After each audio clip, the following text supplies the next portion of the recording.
இது ஒரு முக்கியமான கதாபாத்திரம். ஒவ்வொரு நடிகனுக்கும் ஒரு முக்கியமான கதாபாத்திரம் பண்ணணும், அது திரைக்கு வரணும், பெரியவங்க வந்து இந்த மாதிரி வெக்கேஷன் நடக்கணுன்றது ஒரு கனவாக இருக்கும். அந்த கனவை நினைவாக்கிய எங்களது இயக்குனர் எனக்கு வாய்ப்பளித்த பாலகிருஷ்ணன் சாருக்கு என்னுடைய மனமார்ந்த நன்றிகள், கோடான கோடி நன்றிகள். மறக்க முடியாத நாள் எனக்கு. ஆக்சுவலி மேடையில் அமைந்திருக்கும் அனைத்து பெரியவர்களுக்கும் நன்றி. இது எனக்கு முதல் பேச்சு, ஏதோ தவறு பண்ணுற ஒரு கான்ஷியஸாக இருக்குது. ஸோ அதனால் என்னுடைய நன்றிகளையும் வணக்கங்களையும் ஏற்றுக்கோங்க. இந்த விழாவை சிறப்பிக்க வந்ததுக்காக என்னுடைய நன்றிகள். படத்தை பற்றி சொல்லணும்னா, இது ஒரு காவியமாக தான் நான் பார்க்குறேன். எங்கள் குழு அனைவரும் இந்த படத்தை பார்த்துட்டோம். ரொம்ப சிறப்பாக வந்திருக்கு. மேடை பேச்சுக்காக சொல்லலை, ஒரு ஃபீல் குட் மூவி. உலகத்தில் இருக்கிற ஒவ்வொரு தமிழர்களும் கண்டிப்பாக பார்க்கணுன்னு நான் இப்போது ரிக்வெஸ்ட் பண்ணிக்கிறேன். ஏன்னா அப்படிப்பட்ட ஒரு மெசேஜ் திருவள்ளுவர் வந்து நம்ம கேள்விப்பட்டிருக்கோம், புத்தகத்தில் படிச்சிருக்கோம். அவர் வந்து என்ன பண்ணியிருப்பாரு, அவர் எப்படி வாழ்ந்திருப்பாரு, அந்த சூழ்நிலைகள் எப்படி இருக்கும், இதெல்லாம் வந்து கற்பனையாக இருந்தது. படம் பார்க்கும்போது எனக்கு ரொம்ப வியப்பாக இருந்தது. ஏன்னா கதை ஃபுல்லாக தெரியாது, என்னோட கேரக்டரைசேஷன் மட்டும் தான் தெரியும். படமாக பார்க்கும்போது ரொம்ப இன்ட்ரெஸ்டிங்காக இருக்குது. நீங்கள் அனைவரும் படத்தை பார்க்கணும், தியேட்டருக்கு வரணும். தமிழர்கள் மட்டும் இல்லாமல் உலகத்தில் திருக்குறளும் திருவள்ளுவரும் தெரிஞ்ச அனைவருமே இந்த படத்தை ஒரு முறையாக பார்க்கணும். என்னோட தாழ்மையான வேண்டுகோள். பத்திரிகை நண்பர்கள், ஊடக நண்பர்கள் அனைவருக்கும் நன்றி. இந்த படத்தை கொண்டு போய் மக்கள்கிட்ட சேருங்க, சினிமா விரும்பிகள்கிட்ட சேருங்க. So that's all about it. Thank you so much Guna Babu. And எங்களோட டீமில் உழைச்ச எல்லாத்துக்கும் நன்றி. உதயகுமார் அண்ணா, ஜெயராஜ் அண்ணா, மகேஷ் அண்ணா and Edwin sir, editor Vinod, முக்கியமாக இளையராஜா சார். என்னுடைய வாழ்க்கையில் முதல் படம் ஹீரோன்னு சொல்கிறத விட ஒரு லீட் ரோல். லைக் படம் பார்த்தீங்கன்னா தெரியும். இளையராஜாவோட மியூசிக்கில் பண்ணுறதுன்றது ஒரு அபூர்வமான விஷயம். எனக்கு அது அமைஞ்சது. ரொம்ப நன்றி சார். சார் சீரியஸ்லி ரொம்ப thanks sir. Thank you so much. Tower இருந்தால் மன்னிச்சிருங்க சார். அனைவருக்கும் வணக்கம். மேடையில் அமர்ந்திருக்கும் பெரியவர்களுக்கும் பத்திரிகை நண்பர்களுக்கும் கொட்டாட்சியோட பணிவான வணக்கம். எல்லாருக்குமே ஒரு கனவு இருக்கும். எனக்கு அந்த கனவு இருந்தது. நான் நாகேஷ் சாரோட மிகப்பெரிய ஒரு வெறியன் ஃபேன்ஸ். இன்று வரையும் நான் வந்து திருவிளையாடலில் படம் பார்த்தோம்னா டக்குன்னு நம்ம யோசிக்கிறதே வந்து நாகேஷ் சாரோட தருமி கேரக்டர் தான் நம்ம யோசிப்போம். அப்படி ஒரு கேரக்டர் எல்லாத்துக்கும் அமையுமா அப்படின்னு சொன்னால் எல்லாருக்கும் ஆசை இருக்கும். இந்த மாதிரி ஒன்று நடிக்க வேண்டாம், இந்த மாதிரி அவர் மாதிரி ஒரு கேரக்டர் எனக்கு அமையண்டா. வீட்டில் எல்லாம் கூட நாடகங்களை எல்லாமே சும்மா நம்ம அதை மாதிரிலாம் நடித்து பார்ப்போம். ஆனால் டைரக்டர் என்னை கூப்பிட்டு பார்த்து, கொட்டாச்சி இதில் ஒரு விஷயம் ஒன்று இருக்குது, நீங்கள் பண்ணுங்க அப்படின்னு சொன்னார்.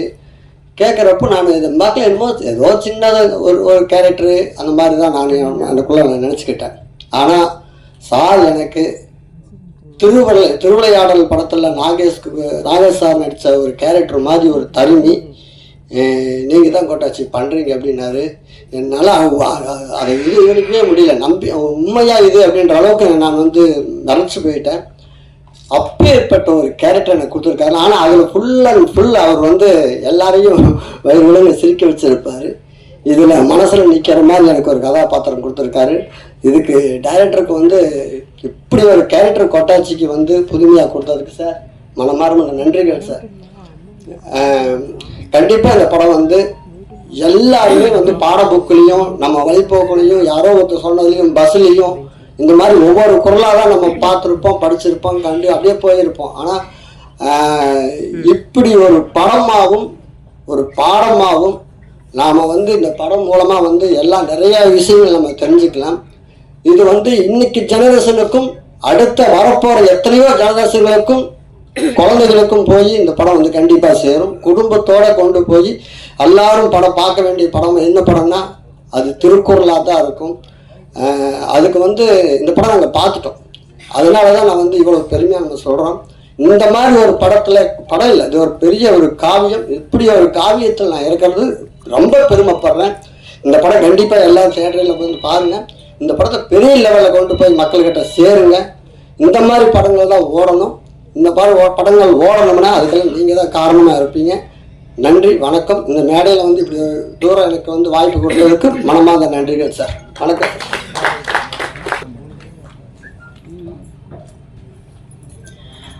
அனைவருக்கும் வணக்கம். இங்கே மேடையில் இருக்கக்கூடிய அனைவருக்கும் வணக்கம் சார். ரொம்ப நன்றி. இந்த திருக்குறள் மூவி வந்து எனக்கு ஃபர்ஸ்ட் டைம் அவங்க அப்ரோச் பண்ணப்போ லைக் ரியலி எனக்கு இப்படிப்பட்ட ஒரு படைப்பில் நான் ஒரு பார்ட்டாக இருக்க போகிறேனா அப்படின்ற ஒரு கொஸ்டின் மார்க் தான் இருந்துச்சு. அதை நான் எப்படி பண்ண போகிறேன், அந்த கேரக்டர் நான் இதில் வந்து பவளக்கொடி அப்படின்னு சொல்லி ஒரு கேரக்டர் பண்ணியிருக்கேன். It's a beautiful character. Hopefully நான் ஜஸ்டிஃபிகேஷன் கொடுத்துருக்கேன் நம்புகிறேன். ஸோ என்னோட பேரே பாடினி குமார் தான். ஸோ தமிழ் பேர் வச்சுருக்க தமிழ் பேசக்கூடிய நடிகைனா என்னை கூட்டிகிட்டு வந்து திருக்குறள் என்ற தமிழ் மூவியில் என்னை போட்டதுக்கு எனக்கு ரொம்ப டைரக்டர் சாருக்கு ரொம்ப நன்றி சார். அண்ட் திருக்குறள் அப்படின்னு சொன்ன உடனே எல்லாருக்குமே வந்து சின்ன வயசில் படித்தது, நம்ம அவங்க சொன்ன மாதிரி போகிற வழியில் பஸ்ஸில் பார்த்தது, எங்கேயாவது ஒரு இடத்துல பார்த்தது, இப்படி தான் ஞாபகம் வரும்.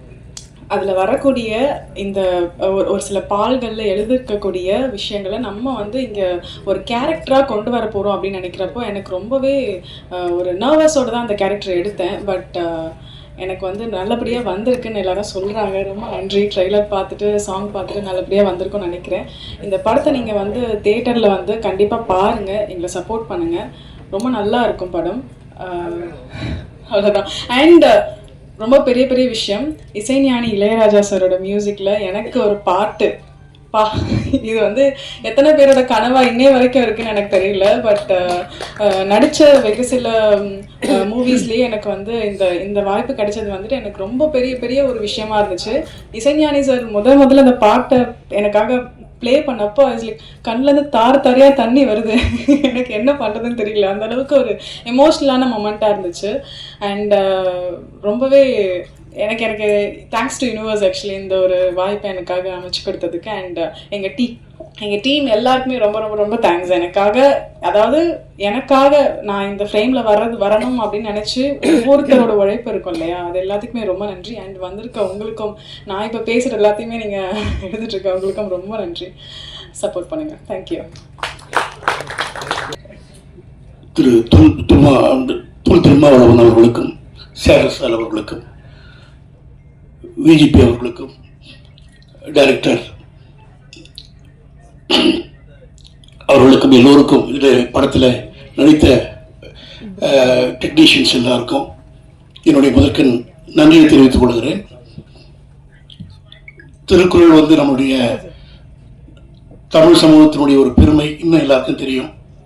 ஆனால் திருக்குறள் அடிப்படையாக வச்சு ஒரு படம் எடுக்கிறதுன்றது ஒரு மிகப்பெரிய சவால்னு நான் நினைக்கிறேன். ஏன்னா வந்து ரொம்ப சின்ன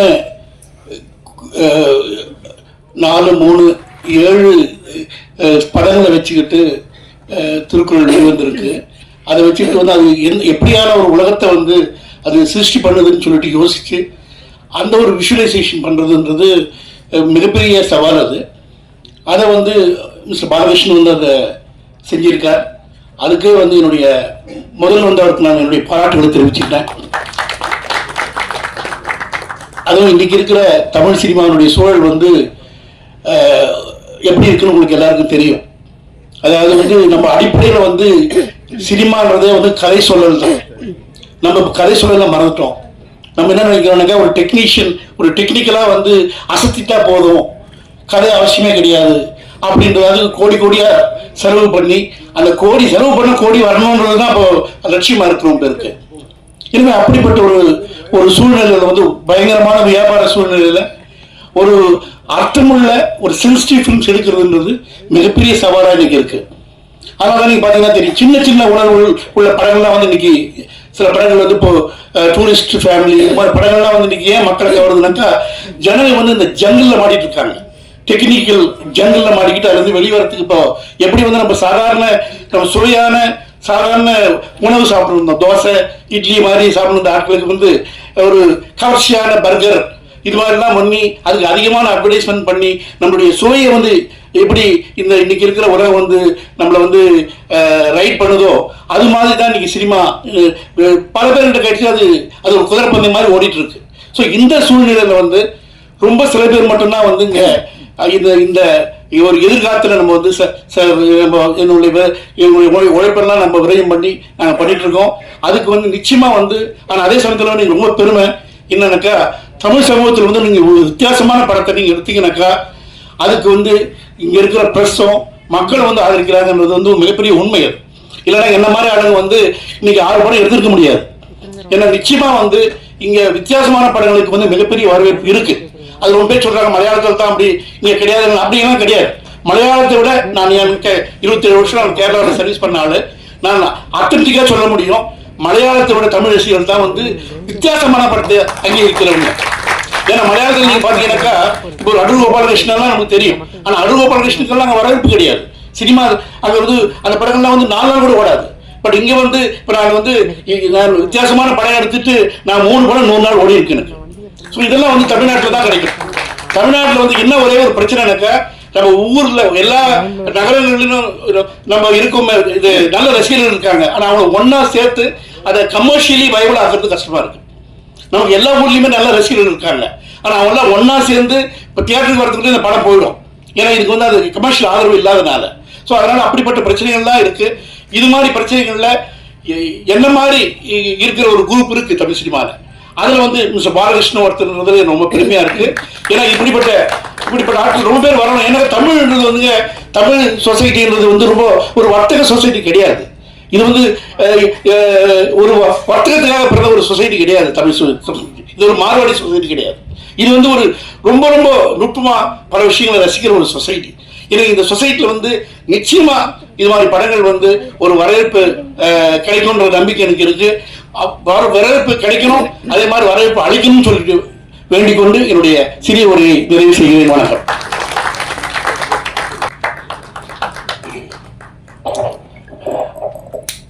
அன்பாலான அனைவருக்கும் வணக்கம்.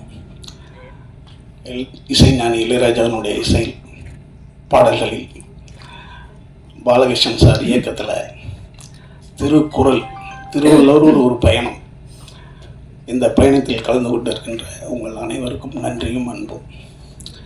என்னை பற்றி இவங்க சொன்னாங்க, திரு ஞான ராஜசேகரனும் பாலகிருஷ்ணன் சாரும் அண்ணன் திருமாவும் பிஜேபி இருக்கிற இடத்தில் நம்மளெல்லாம் பேசுறதுக்கு நம்மளாம் ஒரு துரும்பு தூசி. அதை நான் பதிவு பண்ணிக்கிறேன். ஏனென்றால் இந்த உலகத்தினுடைய உழைப்பு எப்படி மிகப்பெரிய ராஜ்யமாக நீங்க ஆக்க முடியும்ன்றதுக்கு எடுத்துக்காட்டு பிஜேபி குரூப். அந்த அவங்களுடைய வரலாறை ஒவ்வொருவரும் படிச்சுட்டாலே நீங்க வாழ்க்கையில் எந்த இடத்தில் எப்படி முன்னேறணும்ன்றத நீங்க கண்டுபிடிச்சிக்கலாம்.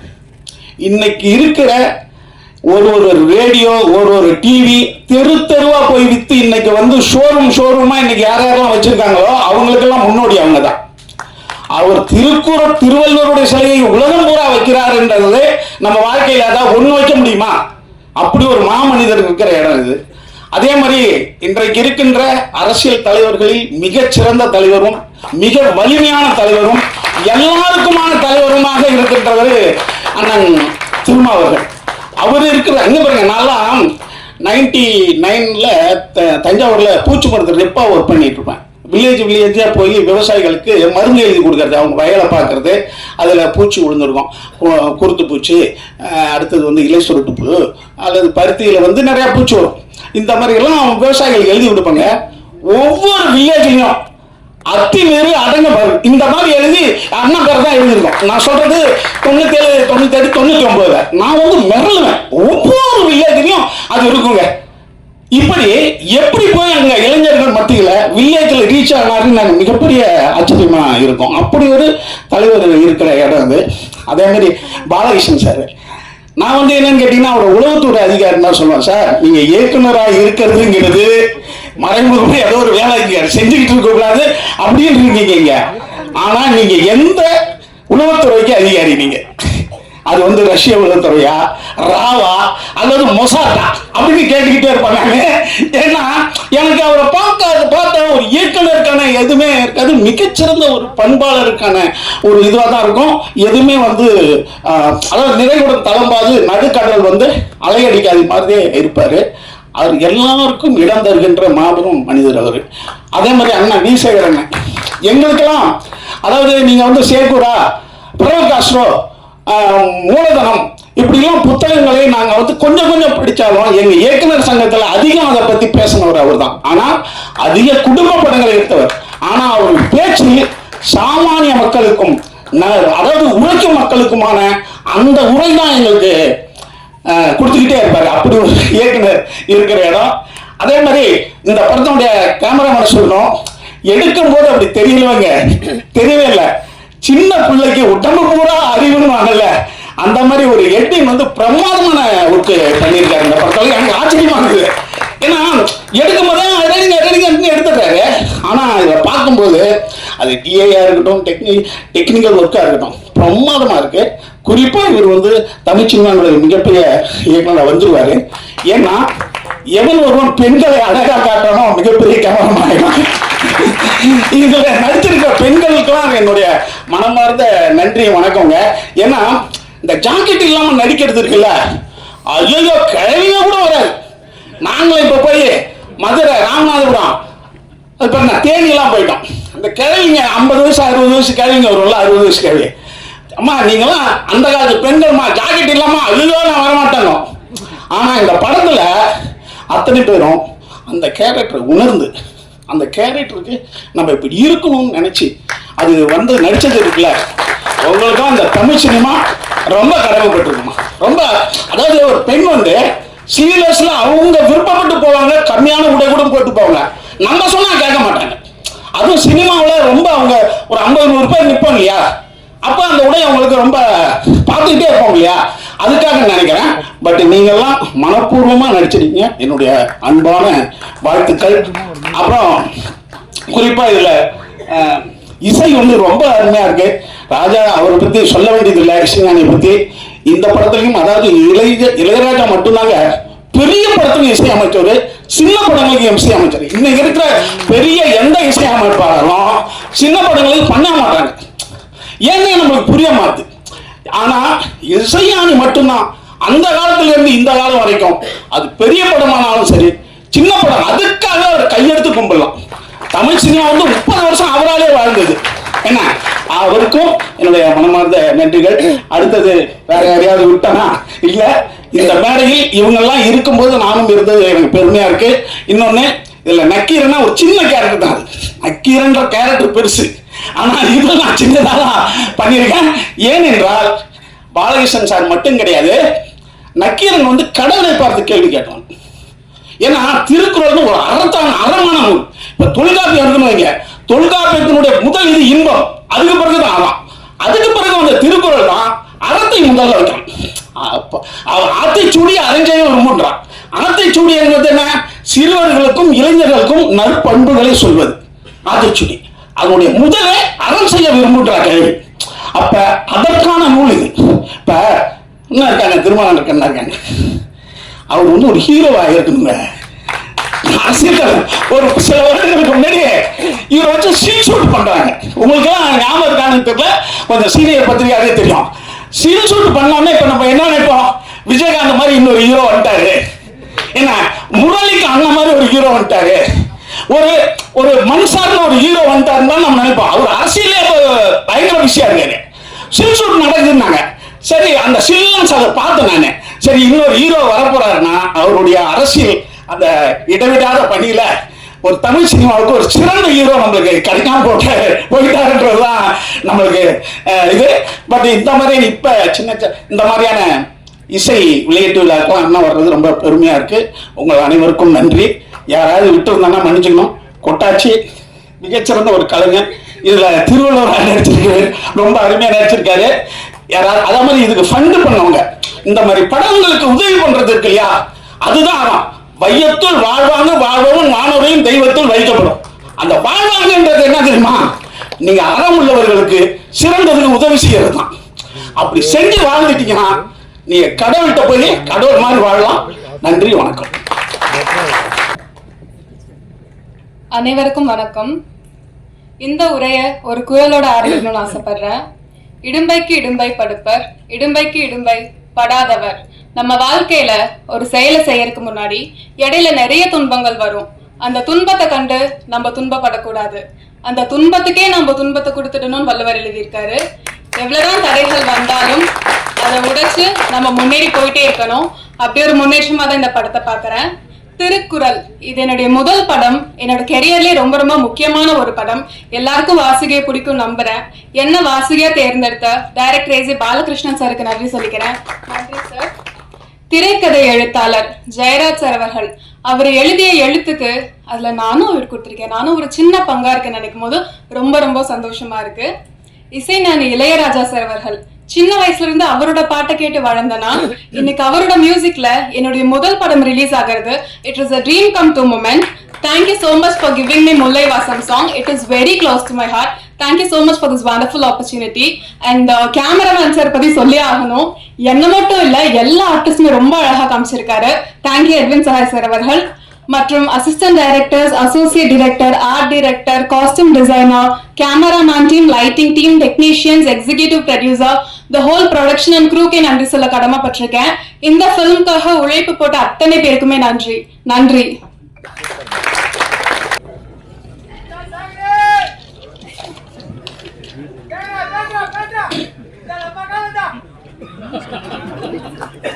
இவ்விழாவிற்கு சிறப்பு விருந்தினராக வருகின்றிருக்கும் சிறப்பு விருந்தினருக்கும், மேடை அமர்ந்திருக்கக்கூடிய பெரியோருக்கும் மற்றும் ஊடகத்துறை நண்பர்களுக்கும், பத்திரிகையாளர் நண்பர்களுக்கும், திரளாக வருகின்றிருக்கக்கூடிய சினிமாத்துறை நண்பர்களுக்கும் என்னுடைய பணிவான மாலை வணக்கத்தினை தெரிவித்துக் கொள்கிறேன்.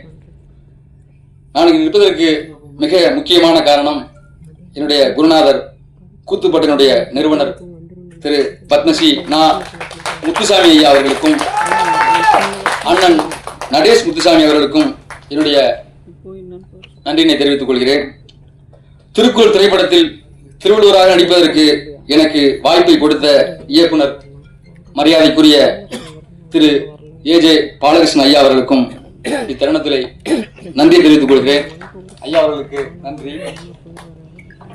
இத்திரைப்படத்தினுடைய திரைக்கதை ஆசிரியர் மரியாதைக்குரிய செம்பூர் கே ஜெயராஜன் அவர்களுக்கும், ஒளிப்பதிவாளர் AM எட்வின் சகாய் அவர்களுக்கும் அவருடைய குழுவினருக்கும், கலை இயக்கம் சுரேஷ் கலேரி அவர்களுக்கும் அவருடைய குழுவினருக்கும், ஆடை வடிவமைப்பு சுரேஷ் அவர்களுக்கும் அவருடைய குழுவினருக்கும், தயாரிப்பு நிர்வாகம் ஜெய்சங்கரன் அவர்களுக்கும் அவருடைய குழுவினருக்கும், மக்கள் தொடர்பு மனவை யுவன் அவர்களுக்கும் அவருடைய குழுவினருக்கும், சவுண்ட் இன்ஜினியர் சத்யா அவர்களுக்கும் இத்தருணத்தில் நன்றி தெரிவித்துக் கொள்கிறேன். மேலும் இத்திரைப்படத்தில் என்னோடு இணைந்து நடித்த வாசுகி தனலட்சுமி அவர்களுக்கும், திரைப்பட இயக்குனர் மரியாதைக்குரிய அண்ணன் சுப்பிரமணிய சிவா அவர்களுக்கும், OAK சுந்தர் சார் அவர்களுக்கும், நண்பர் கொட்டாச்சி அவர்களுக்கும், நண்பர் குணாபாபு அவர்களுக்கும், பாடினி அவர்களுக்கும் இத்தருணத்தில் நன்றியை தெரிவித்துக் கொள்கிறேன்.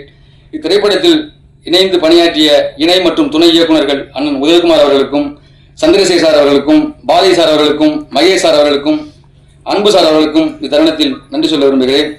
அவர்களுக்கும் நன்றி. அன்பு தம்பி சகாயம் அவர்களுக்கும், பாஸ்கர் அவர்களுக்கும் நன்றி சொல்ல விரும்புகிறேன். அவர்களுக்கும் நன்றி. மிக மிக முக்கியமாக இத்திரைப்படத்திற்கு பாடல் எழுதி இசையமைத்துக் கொடுத்த இசை அரசர் மரியாதைக்குரிய இளையராஜா ஐயா அவர்களுக்கும் இத்தருணத்தில் என்னுடைய பணிவான நன்றியினை தெரிவித்துக் கொள்கிறேன். எனக்கு மேடை பேச்சு என்பது அவ்வளவாக வராது. நான் பள்ளி பருவத்திலிருந்து மேடை பேச்சில் கலந்துக்கிட்டேனாக்க உடனே அழுகு வந்துடும். தலைமை ஆசிரியர்களே, ஆசிரியர் பெருமக்கள்னு சொன்னோடனே அழுகு வந்துடும், உட்கார வச்சிருவாங்க. இது வருஷம் பூரா நடக்கும். நான் சென்னை வந்த பிறகு நான் பார்த்து ஆச்சரியப்பட்ட மிகப்பெரிய பேச்சாளர்களை பார்த்துருக்கேன். நான் வியந்து பார்த்துருக்கேன். ஏன்னா இப்படிலாம் பேச முடியுமா, என்ன மனுஷன்பா, யாருப்பா அவரு, அப்படிலாம் நான் வியந்து பார்க்கும்போது நான் பார்த்த ஆச்சரியப்பட்ட மனிதர்களில் மிக முக்கியமானவர் அண்ணன் தோல் திருமாவளவன் அவர்கள். நான் முதல்ல அண்ணனுடைய 50வது பிறந்தநாள் விழாவில் காசி அண்ணன் ஐயா, யுகபாரதியன், பழனி பாரதி மற்றும் பழனிமரம் எல்லாம் வந்திருந்தாங்க. விலங்கை உடைத்து அப்படின்னு நினைக்கிறேன். நான் அண்ணனை பார்க்கறதுக்காக இங்கே போனேன். நான் முதல்ல நேரடியாக அப்பதான் பார்க்குறேன் அண்ணனை. மிக பயங்கரமான ஒரு பேச்சு, 1.25 மணி நேரம் பேசினாரு. நான் இங்கேருந்து வருவதற்கு எனக்கு 11 கிட்ட ஆயிடுச்சு. அதற்கு பிறகு தமிழ்மணி நடத்தி 2014-15 நினைக்கிறேன், வைத்தியநாத ஐயா நடத்தினாங்க தமிழ் இலக்கிய திருவிழா அப்படின்ட்டு. அந்த விழாவிற்கு எண்ணெய் செதுக்கிய இலக்கியம் என்ற தலைப்புல அண்ணன் திருமாவர்கள் பேச வந்திருந்தாங்க. முதல் முறையில் பலகரப்பு ஐயா பேசிட்டு போயிட்டாங்க. ரெண்டாவது புரட்சி புயல் வைகோ அவர்கள் பேசுறாங்க. அப்போ வைகோ ஐயா பேசும்போது கடைசியில மேடையில அழுதுட்டாங்க. பாண்டிய மன்னனுடைய சபையில கண்ணகி நீதி கேட்டா, இலங்கையில என் சகோதரிகள் யார்கிட்ட நீதி கேட்பாங்க அப்படின்னு சொல்லிட்டு மேடையில கதறி அழுதுட்டாங்க. அது எனக்கு தெரியுமா எனக்கு தெரியல. அழுத பிறகு எல்லார்ட்டையும் மன்னிப்பு கேட்டாங்க. என்னன்னா மன்னிப்பு கேட்டதுக்கு முக்கியமான காரணம் என்னன்னா, அந்த மேடையில இலக்கியம் தான் பேசணும், அரசியல் பேசக்கூடாது அப்படின்ட்டாங்க. அதற்கு பிறகு உணவு இடைவேளை, அதுக்கு பிறகு தமிழறிவு மணியன் ஐயா வந்து பேசினாங்க. தமிழறிவு மணியன் ஐயா பேசின பிறகு டக்குனு துண்டு சீட்டு வந்துருச்சு. நேரம் கருதி எனக்கு கொடுத்துடாதீங்க, நேரம் கருதி நீங்க சீக்கிரம் உரைய முடிங்க அப்படின்னு. என்ன பண்ணிட்டாங்கன்னா, அவர் கோச்சிக்கிட்டு நன்றி வணக்கம் இதுக்கான மேடைக்கே வரதில்லை அப்படின்னு இறங்கிட்டாங்க. அதற்கு பிறகு நான் அவளோடு எதிர்பார்த்த, நான் பெரிதும் மதிக்கிற அண்ணன் திருமாவர்கள் வந்து உள்ள வர்றாங்க. அந்த ஆடிட்டோரியம் கிட்ட 2000 பேர் உட்காந்துருக்கேன். நான் மேல டாப்ல உட்காந்துருக்கேன். அண்ணன் உள்ள என்ட்ரி, நம்மளுக்கு தலைவர் வந்துட்டாரு அப்படின்னு நினைச்சுக்கிட்டு ஒரே ஜாலியா இருக்கேன். ஆனா ஒரு பெரிய சந்தேகம், அண்ணன் எப்படி இலக்கியம் பேசுவாங்க, என்ன அவர் அரசியல் பயங்கரமா பேசிட்டு இருக்கேன். ஆனா அண்ணன் மிகப்பெரிய ஒரு புத்தக புலன்னு எனக்கு தெரியும். இருந்தாலும் யோசிச்சுக்கிட்டு இருக்கேன். பார்த்தா ஐயா அண்ணன் வந்து என்னை சிரிக்க இலக்கியங்கிற தலைப்புல வந்து அண்ணன் மேடையில பேச போறாங்க. பேசும்போது வழக்கம் போல அன்பான கட்டளை ஆசிரியர் வைத்தியநாதன் ஐயா வந்து ஆணை பிறப்பிக்கிறாங்க, அரசியல் பேசக்கூடாது அப்படின்னு. நான் வியந்து வியந்து இன்று வரை ஒரே மேடையில் இவ்வளவு பெரிய ஒரு அறிவாற்றலை வெளிப்படுத்திய ஒரு மாமனிதரை நான் பார்த்து வியக்கிறேன். அண்ணன் சொன்னாங்க, அப்ப வரம்பு மீறுவதுதான் திருமாவளவனுக்கு பிடிக்கும் அப்படின்னு. நீங்க ஆணை பிறப்பிப்பதே வந்து அது ஒரு அரசியல் அப்படின்னாங்க. நீங்க ஆணை பிறப்பது ஒரு அரசியல், வரம்பு மீறுவதுதான் திருமாவளவனுக்கு பிடிக்கும் அப்படின்னாங்க. எனக்கும் வரம்பு மீறுவதுதான்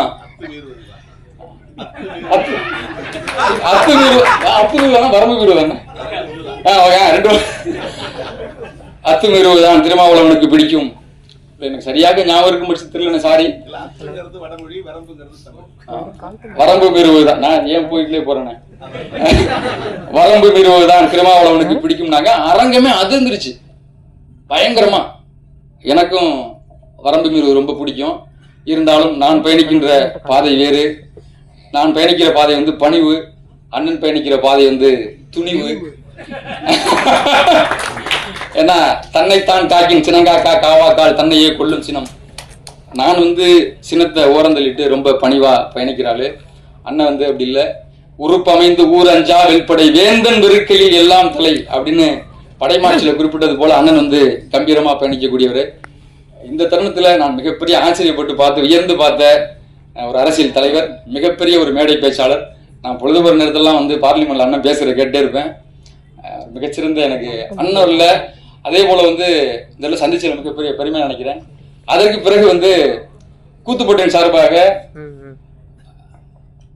காண்டவன தகனம் என்ற ஒரு நாடகத்தை நாங்க அரங்கேற்றம் பண்ணோம். அப்போ அண்ணாவோட தலைமையில மகேந்திரன் ஐயாவும் இருக்கும் பொழுது அண்ணனோட தலைமை அலுவலகத்துல வந்து அந்த நாடகத்தை நாங்க வந்து அரங்கேற்றம் பண்ணோம். கிட்டத்தட்ட அண்ணன் 9-10 ஆயிடுச்சு. அதுவரை வந்து அண்ணன் வந்து அந்த நாடகத்தை பார்த்து கண்டுகளிச்சு நடிகர்கள்லாம் மரியாதை செஞ்சு இரவு நாங்க சாப்பிட்டுக்கிட்டு இருந்தோம் உட்காந்து. அப்போ வந்து டிஸ்டர்ப் பண்ண வந்தாங்க.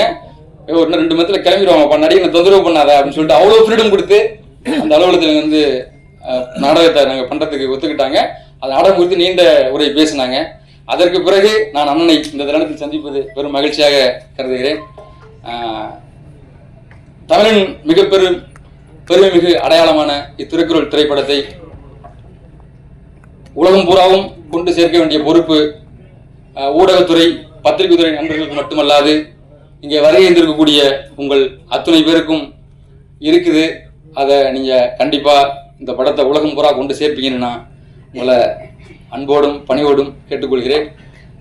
நான் இங்கே நிற்பதற்கு மிக முக்கியமான காரணம், கூத்துப்பட்டறைக்கும் எனக்கு இவ்வளவு பெரிய வாய்ப்பு யாருக்குமே கிடைக்காத வாய்ப்பு அப்படின்னு தான் சொல்லணும். உண்மையிலே கிட்டத்தட்ட ஐயா வந்து ஒரு 10-12 பேரை தேர்வு செஞ்சுருக்காங்க. அதுக்கும் பிறகு என்ன தேர்வு செய்யும் போது கலை இது சாதாரண விஷயம் இல்லை, புலாவுண்ணாமே கல்லுண்ணாமே எழுதியிருக்காங்க, அதனால நீங்கள் அதை ஃபாலோ பண்ணுங்க அப்படின்னாங்க. இன்று வரை நான் இந்த படத்திற்காக விரதம் இருக்கிறேன். அது எனக்கு இந்த வாய்ப்பை கொடுத்தது வந்து இதன் மூலியமா அகர முதல எழுத்தெல்லாம் ஆதிபகவன் முதற்றே உலகு தொடங்கி கடைசி குரல் வரைக்கும் படிக்கிறதுக்கு ஒரு வாய்ப்பு கிடைச்சது. நான் பள்ளி பருவத்தில் சரியா படிக்கல. இவ்வளவு பெரிய வாய்ப்பை கொடுத்த மரியாதைக்குரிய இயக்குனர் ஐயா ஏஜே பாலகிருஷ்ணன் ஐயா அவர்களுக்கு மீண்டும் ஒரு முறை நன்றி சொல்லி விடைபெறுகிறேன். நன்றி நன்றி நன்றி வணக்கம். உங்கள் அனைவருக்கும் நன்றி நன்றி நன்றி வணக்கம்.